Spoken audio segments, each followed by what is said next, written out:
In times of change, the learners will inherit the earth, while the learned find themselves beautifully equipped to deal with a world that no longer exists.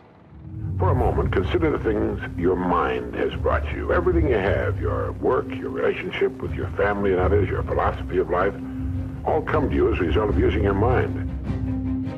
Whatever the mind can conceive and believe, the mind can achieve, regardless of how many times you may have failed in the past or how lofty your aims and hopes may be. The more you study you're going to find your belief system is based upon your evaluation of something. The more you evaluate you, the more you're going to believe in you. Bill Gove was like the Frank Sinatra of public speaking. He is who mentored and taught Bob Proctor how to speak. And he quoted Bill Gove saying, if I want to be free, I got to be me. Not the me I think you think I should be. Not the me I think my wife thinks I should be. Not the me I think my kids think I should be. If I want to be free, I got to be me. And I better know who me is.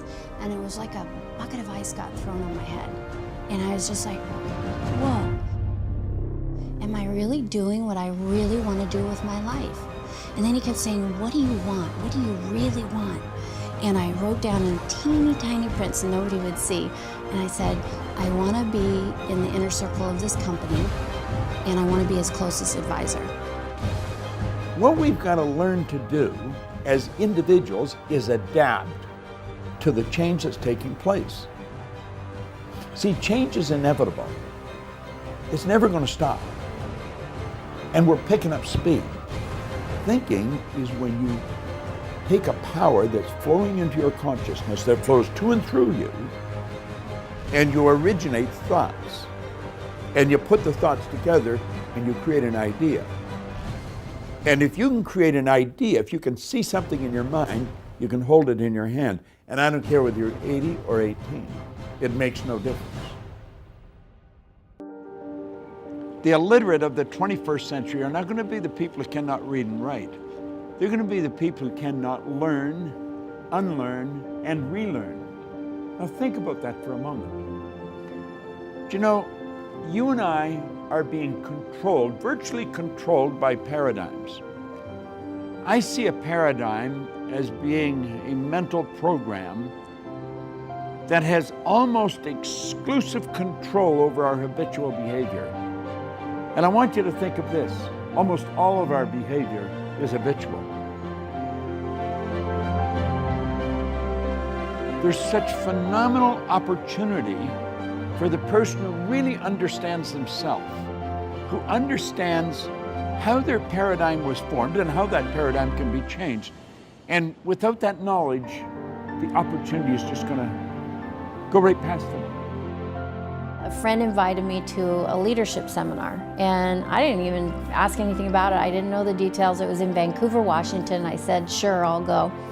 And so I ended up there on that Friday night, August 18th, 2006, and I'll never forget it. I can see where I was sitting in the seminar room. I can see what I was wearing, and I see out walks on stage Bob Proctor, and I didn't even know who he was. I kind of had connected between Bob Proctor and The Secret, but I didn't know this was a Bob Proctor seminar. And within like 15 minutes, it was like he took my head off and shook it all around, and everything that I believed and thought I was starting to question. There was one point in the seminar when he said most people tiptoe through life, hoping to make it safely to death.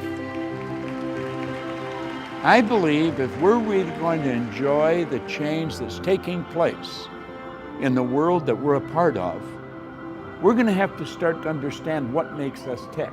We're going to have to understand how the paradigm was formed, how the paradigm can be changed, and how it's literally controlling our life. When we do understand that, then we're in control of ourselves. We're living the way we really want to live. We've knocked down all the walls. There's no limitations. The sky is actually the limit.